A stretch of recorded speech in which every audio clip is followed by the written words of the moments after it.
हर वर्ष 26 जनवरी को हम लोग गणतंत्र दिवस के रूप में मनाते हैं। जैसा कि हम सब जानते हैं कि 26 जनवरी 1950 को हमारा देश आज़ादी के पश्चात एक तंत्र का हमारे देश में निर्माण होना था, संविधान का निर्माण होना था। और उस संविधान को निर्माण के पश्चात इसी दिन 26 जनवरी 1950 को हमारे देश में लागू हुआ था। और उस दिन के बाद से हर साल उस तिथि को हम लोग गणतंत्र दिवस के रूप में मनाते आ रहे हैं। हमारे लिए बहुत बड़ी गौरव की बात है। बड़ा इस दिन जब आता है तो बहुत गौरवान्वित महसूस करते हैं हमारे देश के लोग, हम सभी लोग, भारत के तमाम नागरिक गौरव महसूस करते हैं कि इसके पहले हम लोग गुलाम थे, अंग्रेजों के गुलाम थे। अंग्रेजों के हिसाब से हम लोग चलते थे, हम लोग खुली हवा में सांस तक नहीं ले पाते थे। हमारी स्वतंत्रता नहीं थी, किसी भी प्रकार की स्वतंत्रता नहीं थी। लेकिन हमारे इस देश के वीर जवानों ने, स्वतंत्रता सेनानियों ने, महान पुरुषों ने लंबी लड़ाई की, लाखों लोगों ने जान दिया, तब जाकर के हमें यह दिन देखने का मौका मिला। और 15 अगस्त 1947 को हमारा देश आज़ाद हुआ। 15 अगस्त 1947 के बाद जब हम अपने देश के स्वयं के मालिक हो गए तो हमें एक नियम बनाने की ज़रूरत पड़ी, एक विधान बनाने की ज़रूरत पड़ी कि हमारा देश कैसे चलेगा। हमारे देश में कई तरह की मूलभूत ज़रूरतें हैं जिसको पूरा करना है।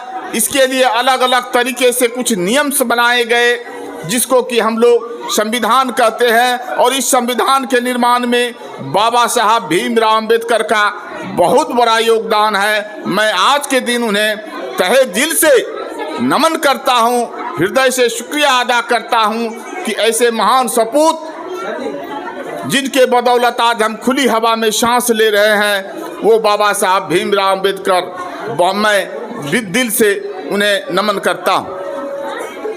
और जब संविधान बना तो 26 जनवरी 1950 को लागू हुआ और तब से लेकर के हम लोग गणतंत्र दिवस के रूप में मनाते आ रहे हैं। साथियों, मेरे बच्चों, हल्ला शांत कीजिए ना, हल्ला शांत कीजिए ना, शांति से सुनिए। अगर सुनने के लिए आए हैं तो सुनिए, नहीं सुनना है तो जाइए।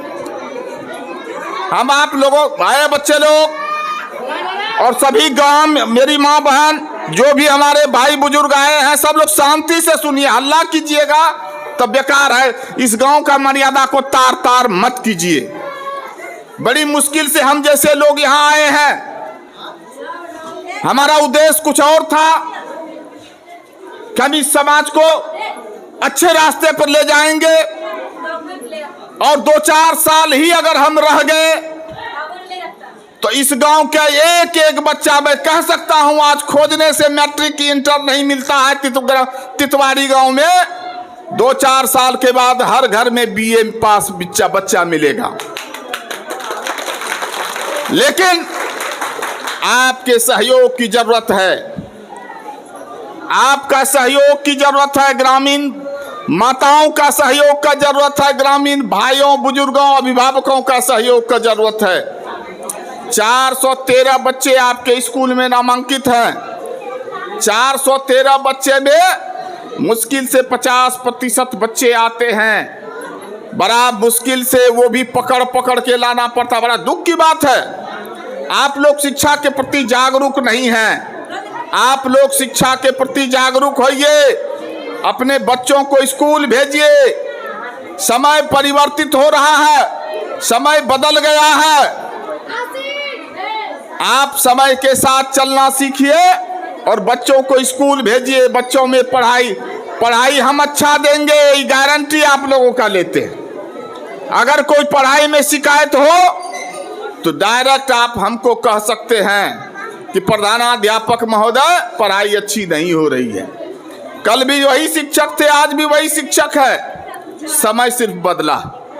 पढ़ाई हो रही है, पढ़ाई होगी, आपकी सहयोग की जरूरत है। मैं अक्सर यहाँ देखता हूँ कि लोग पैसे पर बहुत ज्यादा ध्यान देते हैं। ये सब कीजिएगा तो स्कूल बर्बाद हो जाएगा, कोई बचाने वाला नहीं होगा, कोई बचाने वाला नहीं मिलेगा। इस दिमाग से निकाल दीजिए कि मास्टरबा लूट रहा है। हम वैसे मास्टर में से नहीं है कि मास्टरबा लूट रहा है। कोई दिमाग में डाल दिया मास्टरबा लूट रहा है, इसको बाहर कर लीजिए भाइयों। नहीं तो मास्टरबा सिर्फ तितवाड़िए में नहीं लूटता है, बदली करा के कहीं चला जाएगा। क्या लीजिएगा आप? लूटते रहिएगा। आपका चीज है, ईटा उठा के ले जाइए, दीवार उठा के ले जाइए, सब कुछ ले जाइए। मास्टरबा लूट रहा है, दिमाग में घुसा हुआ। भूसा बाहर कीजिए। हम वैसे मास्टर में से नहीं, अच्छे परिवार से लोग, अच्छे घर के लोग हैं और सारे शिक्षक ईमानदार हैं। पढ़ाई भी होती है, घंटी बजती है, बच्चे लोगों से पता कीजिए। एक एक विषय की पढ़ाई हो रही है। आप पढ़ाई पर ध्यान लीजिए, हमसे पढ़ाई लीजिए, पैसा मत खोजिए। अक्सर ग्रामीण आते हैं, हे मास्टर साहब हमारे अकाउंट में पैसा नहीं गया, है हमारे मास्टर साहब हमारा खाता में कुछ नहीं आबि रहल छे। अरे आप खाता में पैसा लेने के लिए बच्चे के स्कूल भेजते हैं? आप यहाँ कोनो की डीलर का दुकान है? यहाँ चावल मिलता है, पैसा मिलता है? ये स्कूल खुला है पढ़ाई के लिए, ये स्कूल खुला है शिक्षा के लिए। मंदिर होता है पूजा करने के लिए, मस्जिद होता है इबादत के लिए। ये स्कूल विद्या के लिए खुला है, पढ़ाई के लिए खुली है, एजुकेशन के लिए खुला है। आप एजुकेशन पूछिए कि हमारे बच्चों को एजुकेशन में कमी हो रही है, हमारे बच्चे पढ़ाई में कमजोर हो रहे हैं, ये पूछिए हमसे। पैसा मत पूछने के लिए आइए। अभी आपके विद्यालय में ये जो माइक देख रहे हैं, 75,000 की राशि आई थी, 76,000 खर्च हो चुका है। पैसा बचाने वाले मैं ये कलेजा वाला आदमी हेडमास्टर नहीं है। दिमाग से बाहर कीजिए।